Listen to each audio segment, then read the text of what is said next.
El alba apenas se insinuaba entre las estrechas callejuelas del pequeño pueblo medieval. Las primeras luces del sol se filtraban tímidamente entre los tejados de madera y las chimeneas humeantes, lanzando sombras alargadas sobre las calles empedradas y resbaladizas por el barro acumulado durante la noche. Allí, en ese instante, comenzaba la rutina de un mundo en el que la limpieza era más un lujo que una necesidad, un mundo donde la suciedad impregnaba todo, desde el aire hasta la piel de los habitantes. Los primeros en despertar eran los campesinos, cuyas cabañas se alzaban dispersas entre los prados húmedos y los corrales de animales. La madera crujía bajo sus pasos, y el humo de los hogares vecinos se mezclaba con la niebla matinal, creando un aroma que hoy nos resultaría sofocante, una mezcla de estiércol de animales, residuos de comida fermentada, carbón de leña y la humedad de la tierra.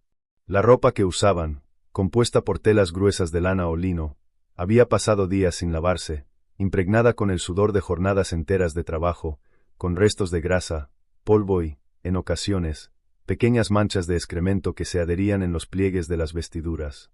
El acto de lavarse era algo esporádico.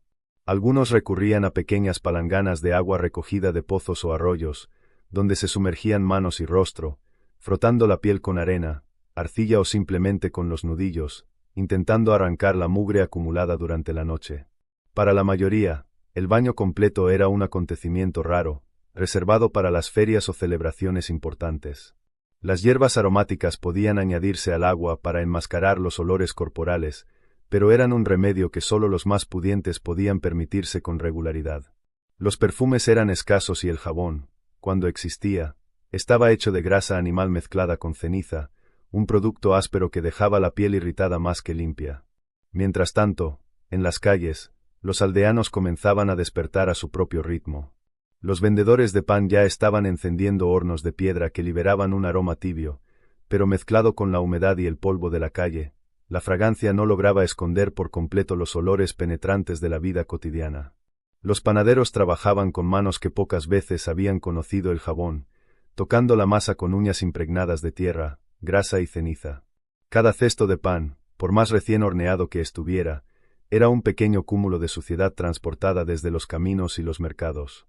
Los niños, descalzos y con ropas remendadas, corrían por los senderos embarrados, revolcándose en el suelo húmedo, ajenos a la noción de limpieza que hoy damos por sentada.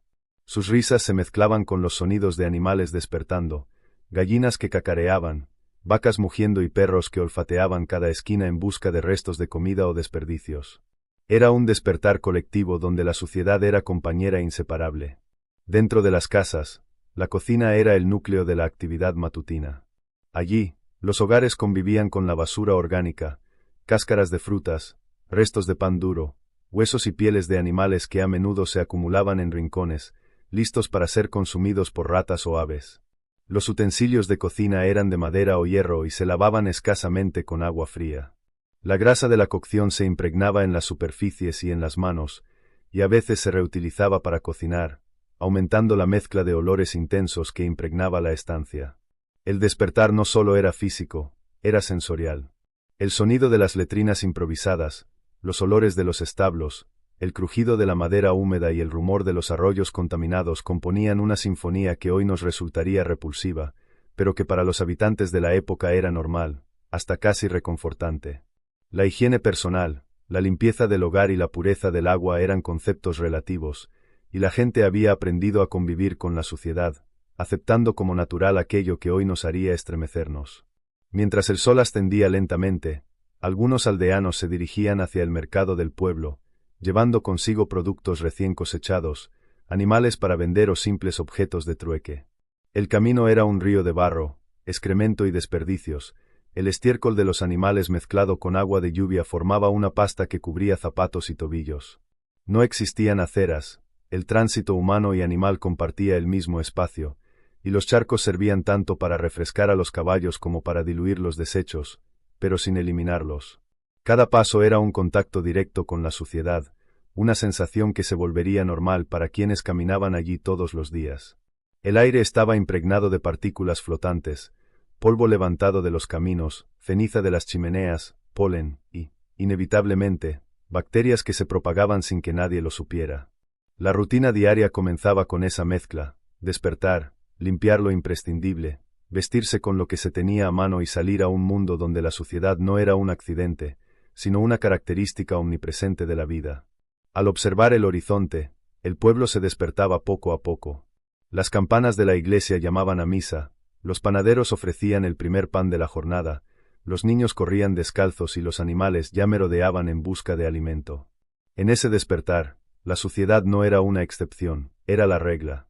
Y en esa vida cotidiana impregnada de barro, humo, polvo y grasa, las personas comenzaban un día más, ajenas a los riesgos que esos hábitos les traían, pero acostumbradas a convivir con la mugre como si formara parte de su propia piel. A medida que la luz del sol se filtraba entre los tejados y las chimeneas, el pueblo cobraba vida. Cada gesto, cada acción, cada respiración, estaba marcada por la presencia inevitable de la suciedad. El despertar medieval era una experiencia sensorial total. La vista, el olfato, el tacto y hasta el gusto eran constantemente invadidos por la mugre del entorno. Y así, mientras los aldeanos continuaban con su rutina matinal, la lección silenciosa de la Edad Media se hacía evidente.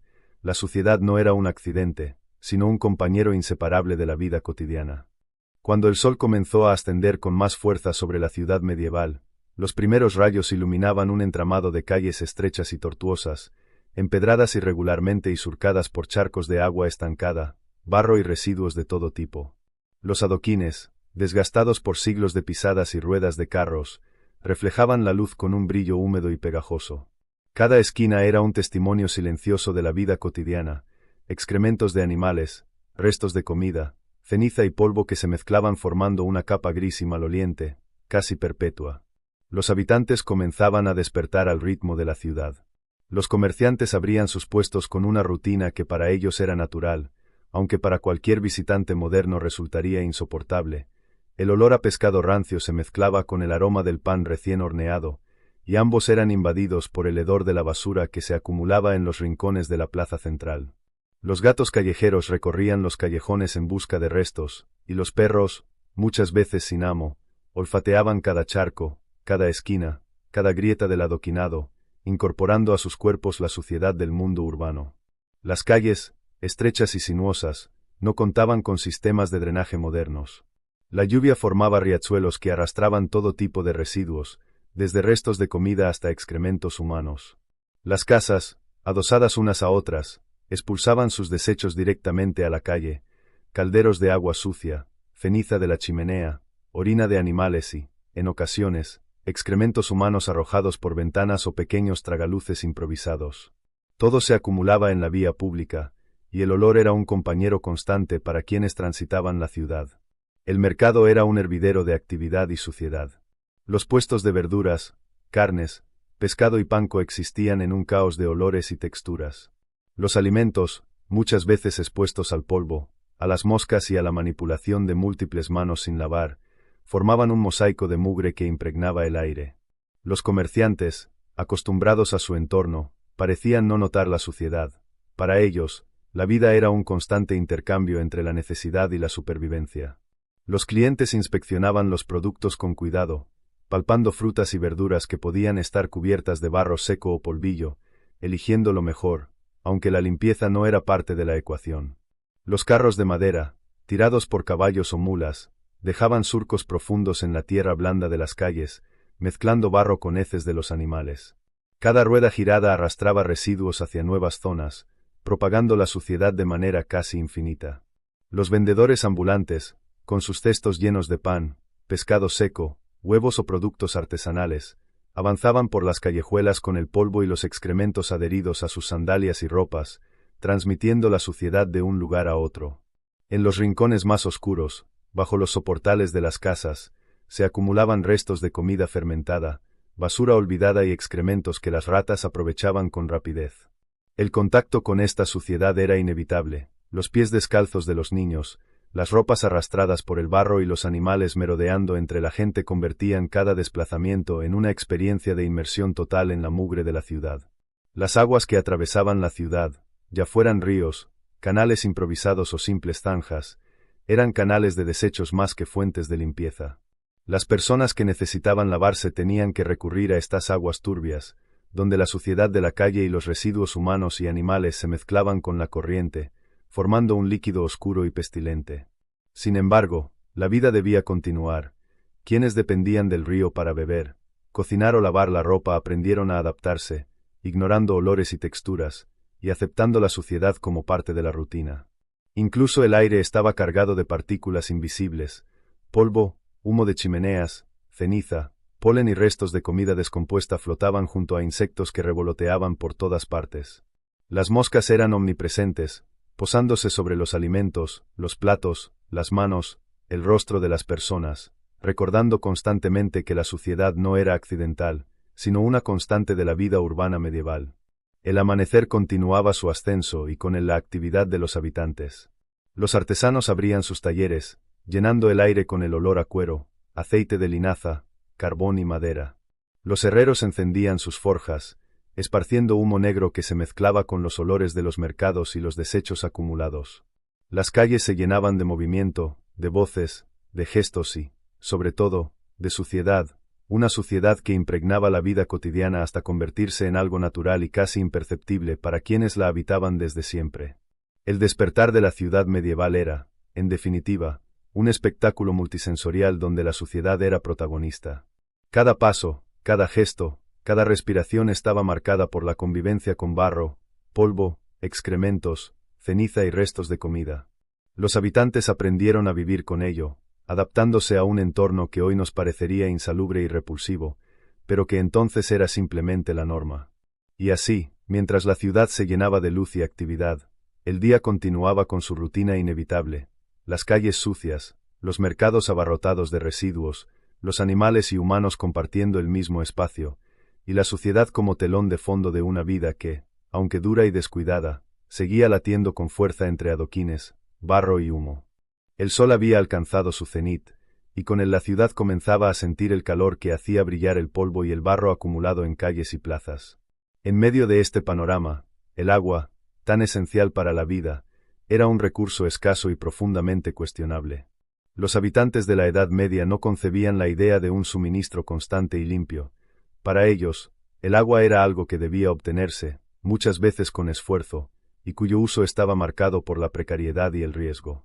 Los ríos que atravesaban la ciudad, a simple vista una fuente de vida, eran en realidad depósitos de residuos y desechos. La gente acudía a ellos para múltiples propósitos: lavar ropa, abastecerse de agua para cocinar, bañarse, e incluso desechar excrementos y basura. La mezcla era inevitable, un líquido turbio, cargado de partículas de barro, restos de comida, ceniza, orina y heces de animales que se filtraban desde las calles y corrales adyacentes. Sin embargo, los aldeanos no tenían otra opción. Para beber, muchos recogían agua directamente de estos cursos, a veces dejando que sedimentara un poco, y en ocasiones confiando en hierbas o filtros rudimentarios de tela para limpiarla. Los pozos eran otra fuente vital de agua, pero también traían sus propios peligros. Construidos con piedra o madera, a veces alcanzaban profundidades considerables, pero la falta de mantenimiento y la filtración de desechos cercanos los convertía en lugares donde la contaminación era frecuente. El agua de pozo podía ser más clara que la de un río, pero no siempre era segura. Restos de animales muertos, suciedad de la tierra y bacterias se acumulaban sin que los habitantes lo supieran. Algunos pozos estaban protegidos por cubiertas de madera o piedra, mientras que otros quedaban abiertos, expuestos al polvo, a los desechos y a los niños curiosos que jugaban cerca. Bañarse era un lujo casi inexistente. Las mujeres y los hombres tenían a su disposición pequeñas palanganas o cubetas que llenaban con agua de pozo o del río, pero estas cantidades eran limitadas y se utilizaban con moderación. Los baños completos eran eventos esporádicos, realizados durante ferias, celebraciones religiosas o visitas a balnearios termales que solo los más adinerados podían permitirse. Para los demás, el agua servía más como un instrumento de limpieza parcial: mojar manos y rostro, enjuagar algunas partes del cuerpo y tratar de eliminar la suciedad visible. El jabón, cuando estaba disponible, seguía siendo un bien caro y rústico, hecho de grasa animal y ceniza, capaz de limpiar algo de suciedad superficial pero incapaz de purificar completamente la piel. Los ríos y arroyos eran, además, espacios compartidos con animales. Patos, gansos, vacas y caballos se acercaban a beber, y a veces orinar o defecar directamente en el agua.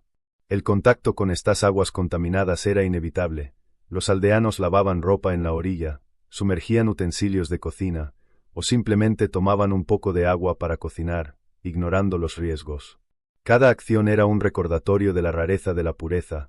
El agua limpia era casi un mito, un lujo reservado para los que vivían cerca de manantiales montañosos o poseían grandes cisternas cubiertas que podían protegerla de la contaminación. Los ríos también servían como desagüe de la ciudad. El estiércol, la basura, los restos de comida y los excrementos humanos se arrojaban directa o indirectamente a sus aguas. Durante la temporada de lluvias, los riachuelos improvisados arrastraban todo tipo de desechos por las calles, mezclando barro y suciedad con el agua que llegaba a los hogares. Los aldeanos aprendieron a caminar entre estas corrientes con cuidado, a evitar los charcos más oscuros, y a acostumbrarse al contacto constante con líquidos turbios que impregnaban la piel y la ropa. El agua rara vez estaba fría y cristalina, la mayoría de las veces, tenía un color entre marrón y verdoso, con partículas flotando en la superficie, insectos muertos, restos de vegetación y lodo suspendido. Beberla era un acto de fe. Cocinar con ella no mejoraba demasiado la situación. Hervir era posible solo para quienes tenían acceso a hornos y fuego abundante, y muchas veces la rutina de la cocina consistía en usar el líquido tal como estaba, confiando en que la cocción eliminaría los peligros. Sin embargo, las enfermedades relacionadas con el agua contaminada eran frecuentes. Diarreas, fiebre y brotes de plagas eran parte del día a día, un recordatorio constante de la precariedad de la vida medieval. En las casas, los cántaros y cubetas que almacenaban agua rara vez se limpiaban. Restos de sedimentos se acumulaban en el fondo, creando un barro oscuro que se mezclaba con el agua cada vez que se agitaba. Los utensilios de cocina, muchas veces de madera o barro, absorbían la humedad y los residuos, convirtiéndose en focos de proliferación de bacterias. Las manos, que tocaban el agua sucia y los alimentos al mismo tiempo, transmitían esta suciedad a todo lo que se preparaba para comer, perpetuando un ciclo interminable de mugre y contaminación que afectaba a cada hogar por igual.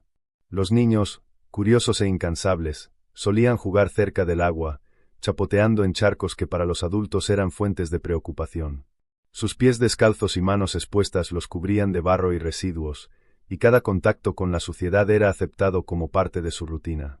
El contacto frecuente con bacterias y patógenos era inevitable, y aunque muchos sobrevivían sin aparentes consecuencias graves, otros caían víctimas de enfermedades que hoy podríamos evitar con facilidad. El agua, en la Edad Media, era un recurso que dictaba la vida y la rutina de las personas. Su rareza y contaminación marcaban horarios, limitaban la higiene personal y condicionaban la preparación de alimentos. Cada vaso de agua, cada cubeta, cada baño parcial era un recordatorio de que la limpieza absoluta no existía. La supervivencia dependía de adaptarse a estas condiciones, aceptar la suciedad como compañera constante, y aprender a vivir con ella sin perder la fuerza y la rutina diaria. Mientras el sol se inclinaba hacia el oeste y el calor de la tarde empezaba a suavizar la humedad de la mañana, los aldeanos continuaban con sus labores, conscientes de que el agua era limitada y rara, pero indispensable. Cada acción con agua era un acto calculado, mojarse solo lo necesario, evitar el contacto excesivo, y al mismo tiempo, sacar provecho de ese líquido oscuro, turbio y cargado de partículas, que sostenía la vida mientras impregnaba todo de suciedad. Y así, entre ríos contaminados, pozos turbios y cubetas llenas de barro, los habitantes de la Edad Media aprendieron a convivir con la rareza del agua, un elemento que debía nutrirlos y purificarlos, pero que, en realidad, los envolvía constantemente en la suciedad que definiría su rutina y su existencia. Cada sorbo, cada lavado, cada uso era un recordatorio silencioso de la vida dura y sucia que caracterizaba la época, y de cómo la supervivencia dependía tanto de adaptarse a la suciedad como de luchar contra ella. A medida que la ciudad se asentaba en su ritmo diario, un aspecto fundamental de la vida medieval se desplegaba con total naturalidad: la preparación y consumo de alimentos. Para los habitantes de la Edad Media, comer no era solo un acto de supervivencia, era también un enfrentamiento constante con la suciedad, la escasez y la precariedad. Cada comida estaba impregnada de partículas de barro, polvo, restos de animales y microorganismos invisibles, y sin embargo, era aceptada como normal, como un acto cotidiano tan imprescindible como respirar. El desayuno, si se le podía llamar así, consistía generalmente en pan duro, a veces remojado en cerveza aguada o en agua turbia. El pan, hecho a mano y cocido en hornos de piedra, estaba expuesto desde el amasado hasta la cocción a mano sin lavar, a polvo y a partículas de suciedad que flotaban en el aire de las panaderías. Los granos de trigo podían traer consigo restos de tierra y pequeñas piedras, y aunque el amasado ayudaba a integrarlos, nada eliminaba por completo la mugre adherida a la masa. Para quienes podían permitirse algo más, el desayuno podía incluir queso, huevos o un poco de carne salada.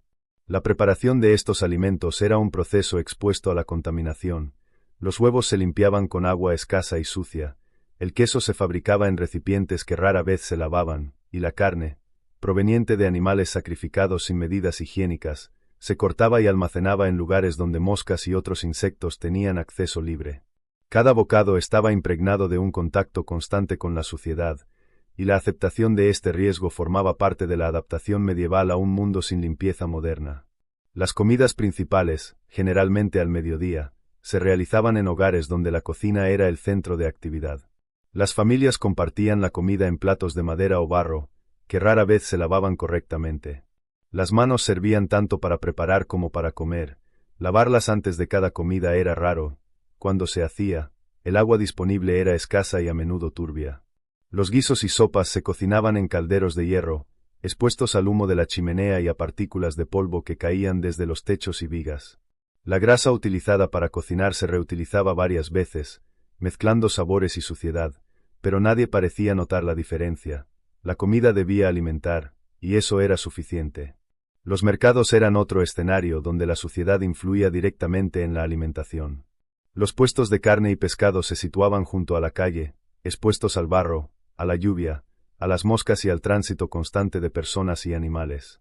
Las carnes se colgaban sin protección, y el pescado, recién traído de los ríos o el mar, se colocaba sobre tablas que absorbían humedad y suciedad.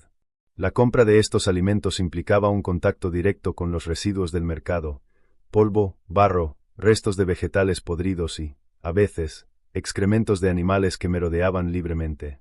Cada elección de alimento era un balance entre necesidad y riesgo.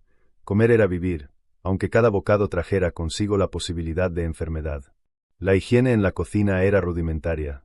Los cuchillos, tablas de cortar y utensilios eran lavados, si acaso, con agua escasa y sin jabón.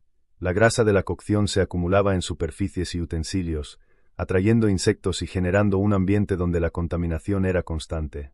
La práctica de almacenar alimentos también estaba marcada por la suciedad. Graneros y despensas albergaban harina, legumbres y especias que podían mezclarse con polvo, tierra y plagas. La conservación de la carne dependía de la sal, el humo o la cocción, pero incluso estos métodos no podían eliminar todos los riesgos de infección. Las frutas y verduras, aunque frescas, llegaban muchas veces cubiertas de barro o arena de los campos, y eran manipuladas por vendedores y compradores con manos sucias. Los niños podían arrancar manzanas de los árboles y mordisquearlas, trayendo consigo tierra y polvo adheridos a la piel. La limpieza era relativa. Frotar ligeramente con agua turbia era suficiente, y cualquier intento de esterilización estaba fuera de la imaginación de los aldeanos. Los dulces, cuando existían, eran raros y elaborados con miel o frutas secas. La preparación implicaba un contacto constante con utensilios y superficies que jamás se lavaban completamente. La suciedad se mezclaba con los ingredientes sin que nadie la percibiera. El olor dulce podía disimular parcialmente la mugre, pero nunca eliminarla. Comer se convertía en un acto donde la aceptación de la suciedad era parte de la rutina, donde cada bocado era un equilibrio entre nutrición y exposición a agentes contaminantes. La alimentación también estaba vinculada con las enfermedades. La falta de higiene en la preparación y almacenamiento de los alimentos generaba diarreas, fiebre y brotes de infecciones. Sin conocimiento de bacterias o virus, la gente no podía relacionar los síntomas con la suciedad de la comida, y aceptaba las enfermedades como parte de la vida. Comer era un acto de supervivencia, y la higiene, cuando existía, era parcial y limitada por los recursos disponibles. El acto de compartir la comida reforzaba la exposición a la suciedad. Las familias, a menudo numerosas, comían juntas, usando los mismos utensilios y platos. Las manos de cada individuo transferían polvo, grasa y restos de alimentos anteriores, generando un contacto constante con la suciedad. Sin embargo, la comunidad era fuerte, y la comida, aunque contaminada, fortalecía los lazos familiares y sociales, siendo aceptada sin cuestionamientos. Incluso en celebraciones y festividades, donde la abundancia podía mejorar la calidad de los alimentos, la suciedad permanecía como un fondo constante. Los animales aún deambulaban cerca, las calles estaban llenas de polvo y barro, y los utensilios no se lavaban adecuadamente. Comer era un acto que unía placer, necesidad y riesgo, y la vida medieval enseñaba que la supervivencia dependía de aceptar esta realidad. En definitiva, comer en la Edad Media era una experiencia compleja, un balance entre nutrición, adaptación a la suciedad y aceptación de riesgos invisibles. Cada alimento, desde el pan hasta la carne, estaba impregnado de partículas de barro, polvo, excrementos y bacterias, y cada comida era una lección sobre la capacidad humana de adaptarse a la falta de higiene y las condiciones insalubres. La rutina alimentaria marcaba la vida, la salud y la supervivencia, y la suciedad se convirtió en un elemento inseparable de la existencia cotidiana. Mientras el sol comenzaba a descender, los aldeanos continuaban con sus labores, comiendo lo que tenían a mano, lavando apenas lo imprescindible y aceptando la suciedad como una constante inevitable. Comer y sobrevivir eran actos inseparables, y cada bocado consumido recordaba que la vida medieval estaba marcada por la precariedad, la suciedad y la necesidad de adaptarse a un mundo donde la higiene era relativa y la supervivencia, un desafío diario. A medida que la tarde caía sobre la ciudad medieval, la vida continuaba entre el ruido de los mercados, el tránsito de animales y el humo de las chimeneas. Sin embargo, para los habitantes, había un acto que rara vez se realizaba y que hoy nos resulta indispensable: el baño. La higiene personal era una idea relativa, una rutina limitada por la escasez de agua, la falta de conocimiento y la rigidez de las costumbres. Los baños eran eventos extraordinarios. La mayoría de las casas carecían de instalaciones adecuadas para una limpieza completa. Las palanganas y cubetas de agua escasa eran el recurso habitual, un gesto rápido para mojar el rostro, las manos y a veces los pies, tratando de arrancar la suciedad más evidente. Sumergirse completamente en agua limpia era casi un lujo imposible para los campesinos y artesanos. Los ricos podían permitirse pequeños baños en tinas de madera, a menudo llenas de agua con hierbas aromáticas, pero incluso ellos eran conscientes de que la limpieza no era más que parcial y temporal. Los baños públicos, cuando existían, eran espacios compartidos y a menudo insalubres. Las aguas de estas instalaciones se reutilizaban, mezclando la suciedad de decenas de personas. Los olores eran penetrantes, combinando sudor, grasa, residuos de jabón rudimentario y restos de piel muerta. La frecuencia de estos baños era mínima. La higiene corporal no era una prioridad diaria, sino un acto social o religioso, reservado para momentos especiales, como celebraciones o visitas importantes. Los perfumes y aceites cumplían un papel esencial. En ausencia de baños frecuentes, las personas recurrían a aceites vegetales o animales para untar la piel, con la esperanza de protegerla del sol, el viento y la suciedad. Los perfumes, elaborados con hierbas, flores o esencias importadas, servían más para enmascarar olores que para limpiar. Un aldeano perfumado podía engañar al olfato de los demás, pero su piel seguía cubierta de polvo, grasa y partículas de barro. La rutina diaria consistía, en general, en cambiarse de ropa lo menos posible. La ropa absorbía sudor, grasa y polvo, convirtiéndose en un escudo de mugre que protegía la piel del contacto directo con el ambiente, pero que a la vez la mantenía sucia. Las telas eran pesadas, ásperas y difíciles de lavar, los lavados frecuentes eran prácticamente inexistentes. La suciedad acumulada se mezclaba con restos de comida, humo y ceniza, generando olores que incluso los propios habitantes consideraban normales. El contacto con la suciedad era inevitable. Los cuerpos estaban expuestos al polvo de las calles, al barro de los caminos y al humo constante de las chimeneas. El sudor se mezclaba con la grasa de la piel y el polvo ambiental, formando una capa persistente que raramente se eliminaba por completo. Los pies, descalzos o en sandalias rudimentarias, eran especialmente vulnerables. Enterrados en barro, excrementos y agua turbia durante todo el día, adquirían un tono oscuro que solo se aclaraba al acercarse al fuego o al sol. Los niños crecían acostumbrados a esta rutina de limpieza parcial. Chapoteaban en charcos, se revolcaban en la tierra y apenas se lavaban. Para ellos, la suciedad era parte de la exploración y del juego, un contacto natural con el mundo.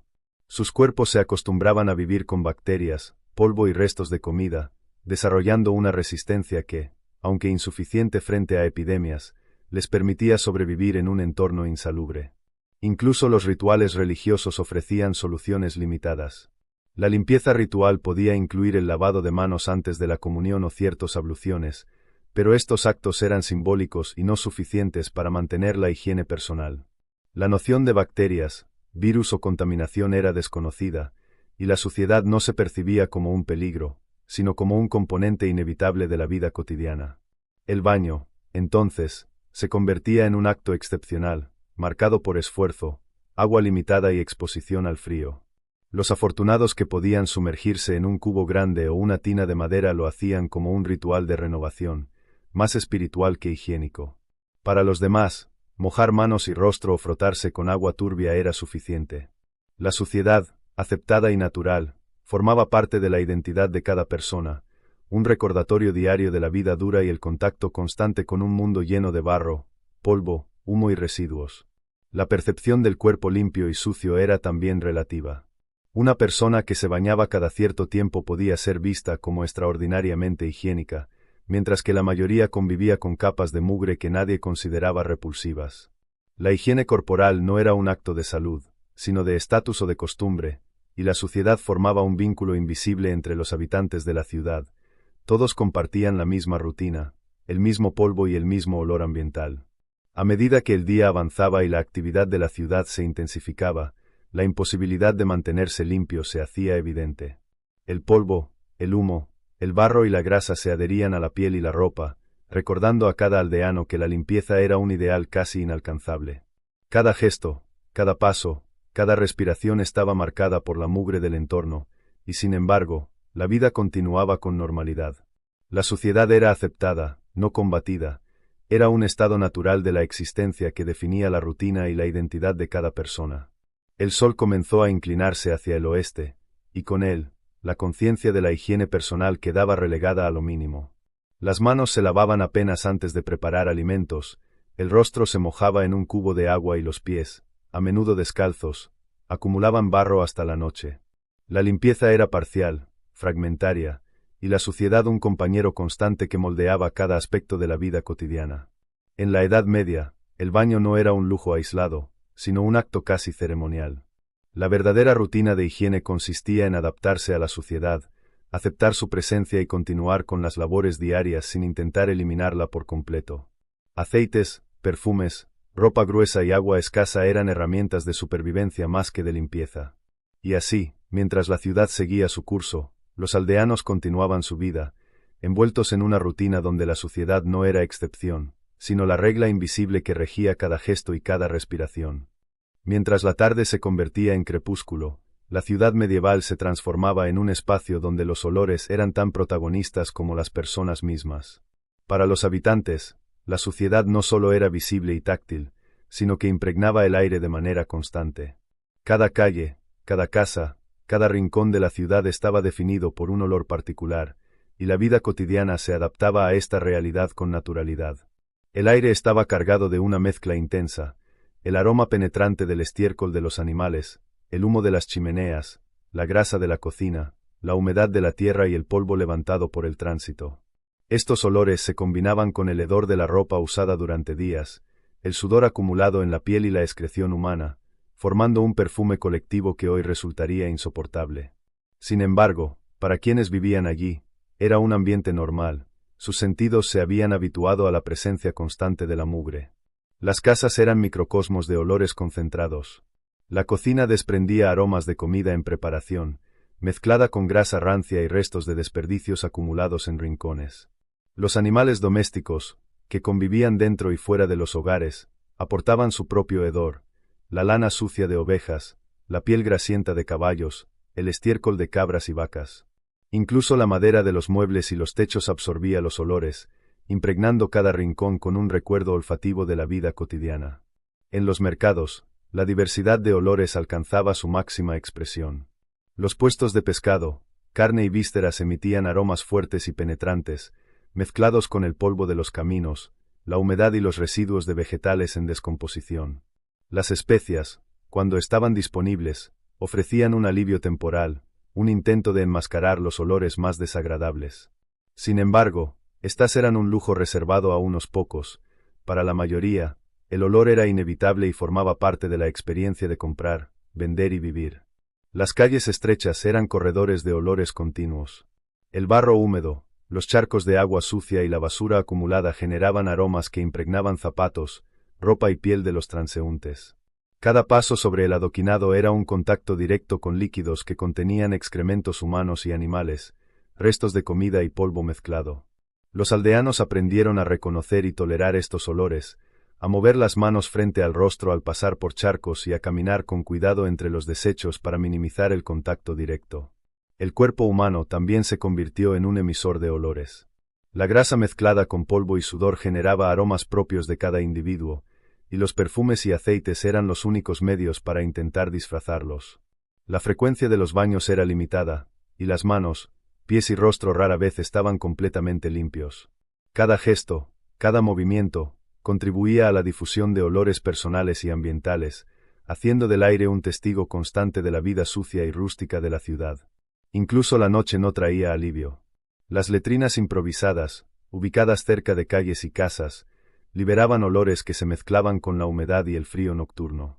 Los animales continuaban su actividad, buscando restos de comida y dejando nuevos desechos. Los hornos y chimeneas seguían liberando humo y ceniza que impregnaban el aire con un olor persistente. Dormir en medio de este entorno significaba aceptar la omnipresencia de los olores, integrarlos en la rutina y acostumbrarse a vivir entre ellos sin cuestionarlos.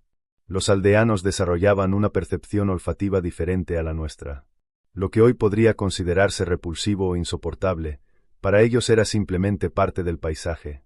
Aprendieron a identificar olores como señales de actividad. El aroma del pan indicaba la proximidad de la panadería, el olor del pescado fresco guiaba a los mercados, y el hedor del estiércol señalaba la cercanía de los establos. Cada olor tenía un significado funcional, además de formar parte de la experiencia sensorial diaria. Las jerarquías sociales también influían en la exposición a los olores. Los ricos podían protegerse parcialmente mediante perfumes, baños ocasionales y mejores condiciones de vivienda. Los pobres, en cambio, convivían directamente con la suciedad y los olores más intensos. Sin embargo, incluso en las casas de los nobles, los aromas de la ciudad podían filtrarse. El humo, el polvo y el hedor de los mercados llegaban a los interiores, recordando que la suciedad era un fenómeno omnipresente, imposible de evitar completamente. En definitiva, la vida medieval estaba definida tanto por lo que se veía como por lo que se olía. La suciedad no era solo visual o táctil, sino un componente olfativo inseparable de la existencia. Adaptarse a ella era imprescindible. Los habitantes aprendieron a vivir entre olores fuertes, mezclas penetrantes y aromas continuos que impregnaban cada espacio, cada gesto y cada respiración. La aceptación de este reino de olores era parte de la supervivencia, de la rutina diaria y de la identidad de una sociedad acostumbrada a convivir con la mugre en todas sus formas. Mientras la noche avanzaba, y los habitantes regresaban a sus casas, los olores persistían, recordando la presencia constante de la suciedad en cada calle, en cada hogar y en cada cuerpo. El reino de los olores medievales no descansaba, formaba un telón de fondo invisible pero omnipresente, que acompañaba cada momento de la vida cotidiana, definiendo la experiencia de vivir en un mundo donde la higiene era limitada y la suciedad, inevitable. En la Edad Media, la ropa no solo vestía, sino que protegía, escondía y, a la vez, acumulaba la suciedad del mundo que rodeaba a cada persona. Los habitantes de la ciudad y del campo enfrentaban un entorno donde la higiene era limitada y la suciedad omnipresente.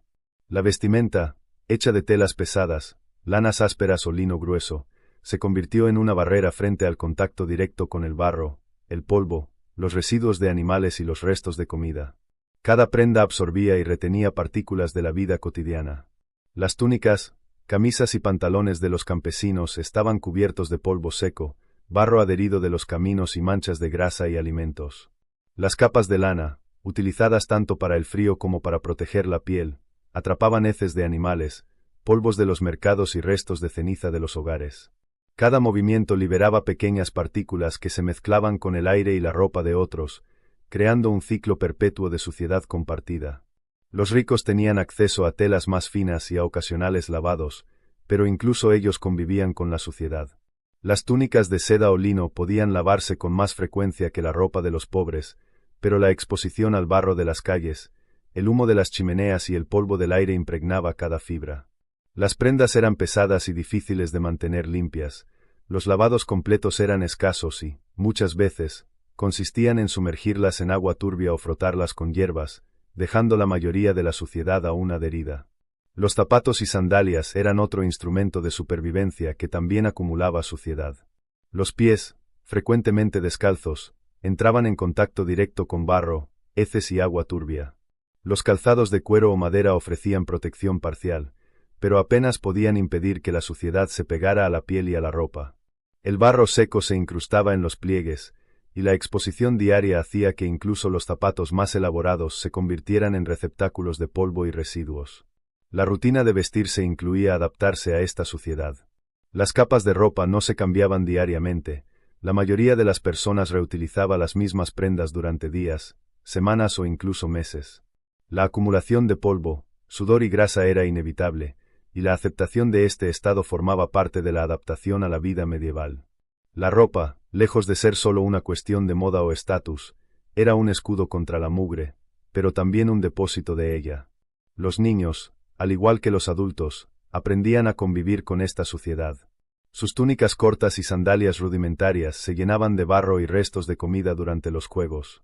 La exposición a los elementos y la falta de lavados frecuentes hacían que la ropa infantil fuera especialmente sucia, pero también resistente y funcional.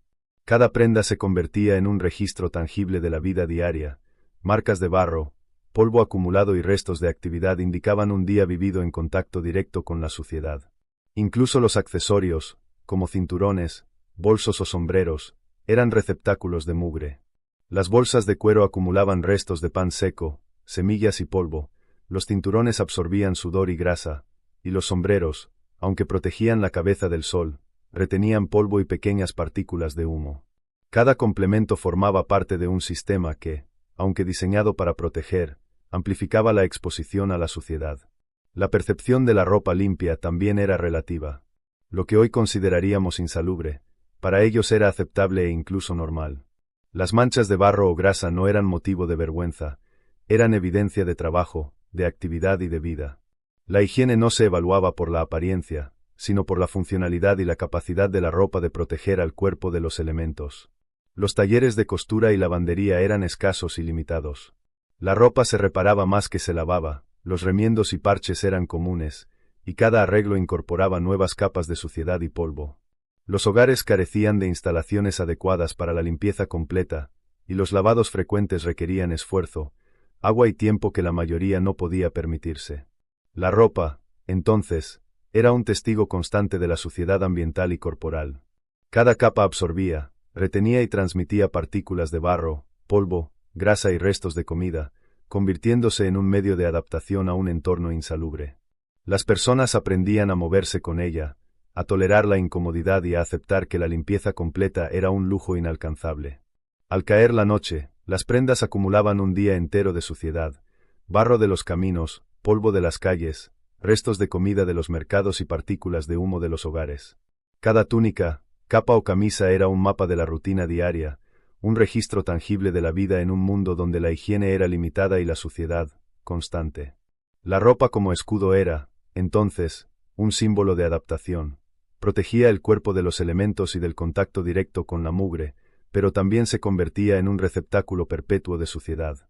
Adaptarse a este ciclo era parte de la supervivencia, y cada día reforzaba la aceptación de un entorno donde la limpieza era relativa, la suciedad omnipresente y la ropa, inseparable de la vida diaria. En la Edad Media, la suciedad no era un accidente, era una compañera constante, especialmente visible en los oficios que sostenían la economía y la vida diaria de la ciudad y del campo. Cada profesión tenía su propia relación con la mugre, y el trabajo era un ciclo continuo de contacto con barro, polvo, restos de animales y residuos de todo tipo. Los aldeanos y artesanos aprendieron a convivir con la suciedad como parte inseparable de su labor cotidiana. Los herreros, por ejemplo, trabajaban entre humo, carbón y metal caliente. Sus manos estaban cubiertas de hollín y grasa, y la exposición constante a chispas y partículas metálicas impregnaba la piel y la ropa. Cada golpe sobre el yunque levantaba polvo y restos de metal que se adherían a túnicas, delantales y cabellos. La suciedad no era solo un subproducto del trabajo, Era evidencia de habilidad, fuerza y resistencia, y un recordatorio de que la higiene era secundaria frente a la necesidad de crear herramientas, armas y utensilios. Los carniceros, por su parte, convivían con restos de animales, sangre, huesos y vísceras. Sus cuchillos, mesas y tableros de corte estaban cubiertos de grasa y fluidos que se mezclaban con polvo y barro de los caminos. Las moscas se acumulaban sobre la carne expuesta, y los olores penetraban en la ropa, la piel y los utensilios. La limpieza era limitada, apenas se enjuagaban los cuchillos y tablas con agua escasa, y la mugre se mezclaba constantemente con los productos que se vendían o consumían. Cada pieza de carne era, en cierto sentido, un recordatorio de la suciedad inevitable de la vida diaria. Los panaderos, aunque trabajaban con harina y masa, no estaban exentos de suciedad. El polvo blanco se mezclaba con restos de barro y ceniza del horno, y las manos, cubiertas de masa pegajosa, transferían partículas a las palas, mesas y utensilios. Los hornos, construidos con piedra y madera, acumulaban hollín y grasa, y cada pan cocido llevaba consigo rastros invisibles de mugre. La harina podía contener pequeñas piedras, tierra o partículas de insectos, pero esto era aceptado como parte del proceso de hacer pan, esencial para la supervivencia. Los lavanderos, responsables de limpiar la escasa ropa disponible, trabajaban entre aguas turbias, cenizas y detergentes rudimentarios hechos de grasa animal y ceniza. Cada prenda sumergida liberaba polvo, sudor y restos de suciedad, que se acumulaban en las manos, la ropa del lavandero y en el entorno de trabajo. La limpieza era parcial, las telas se frotaban y se enjuagaban con agua limitada, pero muchas manchas persistían, y la ropa seguía siendo un medio para transportar suciedad de un hogar a otro. Los campesinos, agricultores y recolectores tenían un contacto constante con barro, estiércol y vegetación. La siembra, la cosecha y el cuidado de animales significaban caminar y arrodillarse en la tierra húmeda, exponiendo manos, pies y ropa a suciedad intensa. Los surcos de los campos y los establos eran depósitos de barro mezclado con excrementos, y cada labor dejaba marcas visibles en la piel y la vestimenta. La mugre se convirtió en un símbolo de trabajo, de fuerza y de vida en un entorno donde la higiene era un lujo desconocido. Los herreros, carniceros y panaderos compartían sus espacios con aprendices y ayudantes, multiplicando la exposición a la suciedad. Cada nuevo aprendiz debía adaptarse a un entorno saturado de residuos, olores y partículas que se adherían a todo, manos, ropa, cabello y utensilios. La suciedad se transmitía no solo de persona a persona, sino también de oficio a oficio, creando un ciclo perpetuo que definía la experiencia laboral medieval. Incluso los comerciantes y vendedores de mercados estaban inmersos en mugre. Sus puestos eran mezcla de polvo, barro, restos de comida y residuos de animales. Los productos, expuestos a la intemperie, adquirían suciedad rápidamente, y los compradores tocaban, olían y examinaban los artículos, dejando sus propias huellas de mugre. La higiene personal o de los objetos era secundaria frente a la necesidad de comerciar y sobrevivir. Los artesanos textiles, que trabajaban con lana, lino y algodón, también convivían con la suciedad. El cardado y hilado generaban polvo y fibras sueltas que se adherían a la ropa y la piel, mezclándose con el hollín de los hogares y el barro de las calles. Cada tela, aunque destinada a proteger a otros de la suciedad, llegaba impregnada de partículas invisibles que los artesanos llevaban consigo. Incluso los médicos y curanderos, encargados de tratar enfermedades, estaban expuestos a la suciedad de manera directa. Sus pacientes llegaban con heridas sucias, ropa manchada y cuerpos impregnados de barro y excrementos. Las prácticas de limpieza eran rudimentarias, el contacto con sangre, pus y suciedad era constante y aceptado como parte de su labor. La suciedad se convirtió en un ingrediente inevitable de la medicina medieval, algo que debía tolerarse para poder cuidar de la salud de los demás. En todos estos oficios, la suciedad era más que un subproducto, era evidencia de trabajo, supervivencia y habilidad. Cada mancha, cada olor y cada residuo contaba una historia de esfuerzo, de adaptación y de vida en un entorno donde la higiene era limitada y la exposición a la mugre, inevitable. Los habitantes de la Edad Media aprendieron a convivir con la suciedad no solo como una necesidad, sino como un componente inseparable de su existencia diaria. Al finalizar la jornada, los cuerpos y las ropas de los trabajadores estaban cubiertos de polvo, barro, grasa y restos de alimentos o animales. La mugre era testigo de un día completo de labor, un recordatorio tangible de que la vida medieval estaba construida sobre la aceptación de la suciedad y la adaptación constante a un mundo donde la higiene era relativa y el contacto con la mugre, inevitable. Mientras la vida medieval seguía su curso entre barro, polvo y humo, la suciedad no solo era un inconveniente, era un aliado silencioso de la enfermedad.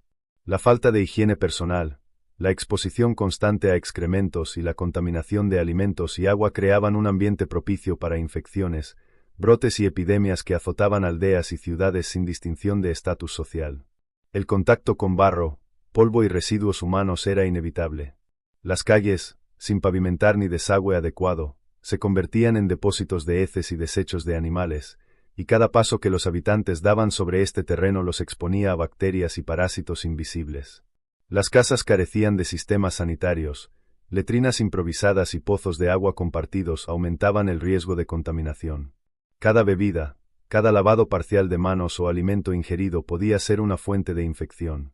Las epidemias eran un recordatorio constante de la relación entre suciedad y enfermedad. La peste negra, que devastó Europa en el siglo XIV, encontró en las calles, casas y mercados su medio ideal de propagación. Pulgas, ratas y el contacto directo con fluidos humanos infectados se mezclaban con la mugre cotidiana, permitiendo que bacterias y virus se diseminaran sin control. Para los habitantes, la suciedad no era solo visual o táctil, era una amenaza invisible que podía convertirse en muerte silenciosa. Las enfermedades gastrointestinales eran comunes. Comer alimentos contaminados, beber agua turbia o manipular carne y pescado expuestos al aire libre generaba diarreas, fiebre y vómitos. Sin conocimiento de bacterias o virus, los síntomas se atribuían a males del espíritu o a la voluntad divina. La aceptación de la suciedad era también aceptación del riesgo. La vida diaria estaba entrelazada con la posibilidad de enfermar. Las prácticas médicas eran rudimentarias y muchas veces peligrosas. Los médicos y curanderos trataban heridas y enfermedades en ambientes sucios, usando instrumentos y ungüentos contaminados. La suciedad no era reconocida como un factor de riesgo, al contrario, formaba parte de la normalidad del tratamiento. La falta de higiene en la medicina medieval aumentaba la mortalidad y permitía que infecciones menores se convirtieran en amenazas graves. La higiene personal limitada también influía en la propagación de enfermedades. Los cuerpos cubiertos de polvo, grasa y sudor eran vehículos de bacterias y parásitos. Las manos sin lavar tocaban alimentos, utensilios y otros cuerpos, multiplicando el contacto con agentes infecciosos. Las moscas y otros insectos transmitían enfermedades al posarse sobre alimentos, heridas o excrementos. Todo estaba conectado, la suciedad cotidiana era un ecosistema de riesgo invisible. Los niños eran especialmente vulnerables. Su exposición constante al barro, a excrementos y a alimentos contaminados generaba enfermedades frecuentes, muchas veces graves. La resistencia inmunológica era limitada, y las epidemias podían diezmar poblaciones enteras. A pesar de esto, la vida continuaba, el juego, la exploración y la rutina diaria nunca se detenían por completo ante la suciedad o la enfermedad. Incluso los ricos, con acceso a mejores recursos, no estaban completamente protegidos. Los mercados, las calles y los trabajadores que les llevaban alimentos y ropa eran portadores de suciedad y gérmenes. La limpieza parcial de ropa, utensilios y manos ofrecía cierta protección, pero no eliminaba el riesgo de infección.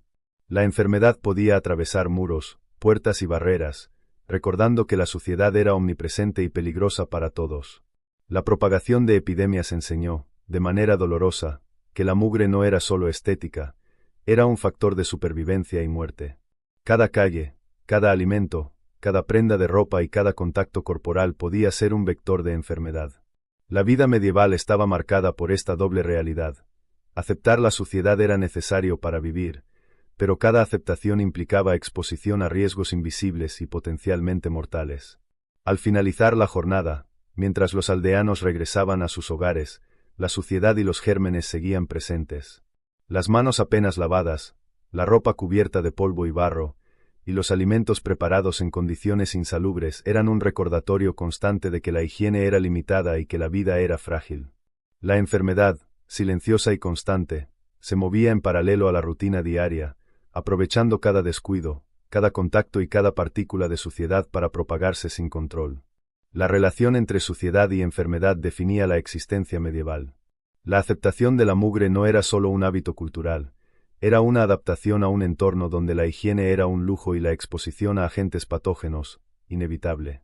La vida y la muerte coexistían en este ciclo, y la supervivencia dependía de aprender a convivir con la suciedad y los riesgos que traía consigo.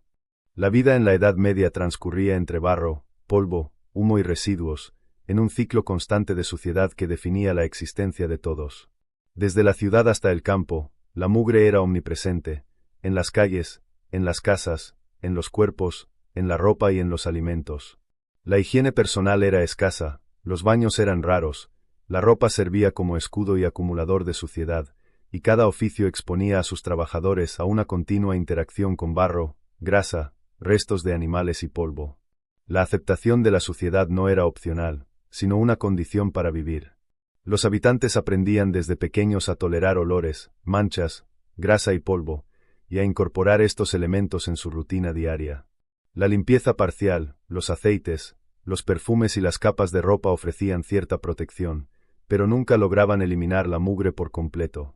Vivir limpio era un lujo, convivir con la suciedad era la norma. La interacción con la suciedad moldeaba la vida social. Los mercados, las plazas y los caminos eran escenarios de contacto constante con polvo, barro y excrementos. La percepción de la higiene era relativa, la suciedad era evidencia de trabajo, de vida activa y de participación en la comunidad.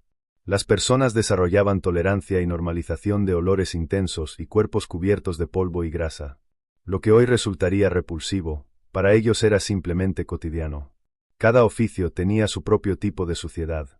Herreros, carniceros, panaderos, lavanderos, campesinos y comerciantes convivían con residuos específicos que se adherían a su ropa, piel y herramientas. La suciedad no solo era inevitable, sino también una marca de identidad laboral. Cada mancha, cada olor y cada residuo contaba la historia de un día de esfuerzo, trabajo y supervivencia. La suciedad también estaba vinculada a la enfermedad y la muerte. La falta de higiene y el contacto constante con agentes contaminantes propiciaban la propagación de infecciones y epidemias. La vida medieval se desarrollaba en paralelo a este riesgo permanente, y la aceptación de la mugre implicaba aceptar también la exposición a enfermedades. La supervivencia dependía de adaptarse a un entorno insalubre y de aprender a convivir con los peligros invisibles que la suciedad traía consigo. A pesar de la mugre, la vida continuaba. Los rituales religiosos, las celebraciones, el trabajo, la familia y el juego no se detenían ante la suciedad. Cada gesto cotidiano, desde preparar alimentos hasta caminar por las calles, estaba marcado por la interacción con polvo, barro y residuos. La rutina diaria estaba tejida con la mugre, y la vida misma se definía por la capacidad de adaptarse a ella. El cuerpo humano se convirtió en un receptor y difusor de suciedad.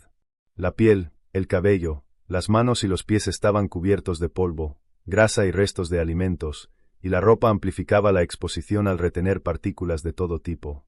La limpieza era parcial y fragmentaria, la suciedad era continua y acumulativa. Los habitantes aprendieron a vivir con ella, a tolerarla y a integrarla en cada aspecto de su existencia. Los niños, los adultos y los ancianos compartían este destino. La mugre era un elemento transversal de la vida cotidiana, que no distinguía edad, sexo o posición social. Desde el campesino hasta el comerciante, desde el aprendiz hasta el maestro artesano, todos se enfrentaban al mismo mundo de barro, polvo, humo y residuos, adaptándose, resistiendo y sobreviviendo. Finalmente, la vida medieval se define como un equilibrio constante entre adaptación y aceptación. La suciedad estaba en todas partes, pero los habitantes aprendieron a integrarla en su día a día. Cada calle, casa, comida y prenda de ropa contaba una historia de convivencia con la mugre. Cada paso, cada gesto y cada respiración era un recordatorio de que la higiene era limitada, la suciedad omnipresente y la adaptación, imprescindible. Vivir en un mundo sucio era, en definitiva, aceptar la rutina de la mugre como parte de la identidad y la supervivencia. La higiene parcial, los baños raros, la ropa acumuladora de suciedad, los olores constantes, la exposición a enfermedades y la vida laboral entre residuos conformaban un paisaje en el que la suciedad no era excepción, sino la norma que marcaba cada instante de la vida medieval. Y así, mientras la noche caía y las calles quedaban en silencio, los habitantes dormían entre el polvo, los restos de comida y el olor del humo, aceptando que la suciedad era inseparable de su existencia, y que vivir implicaba adaptarse a un mundo donde la limpieza era limitada y la mugre, inevitable.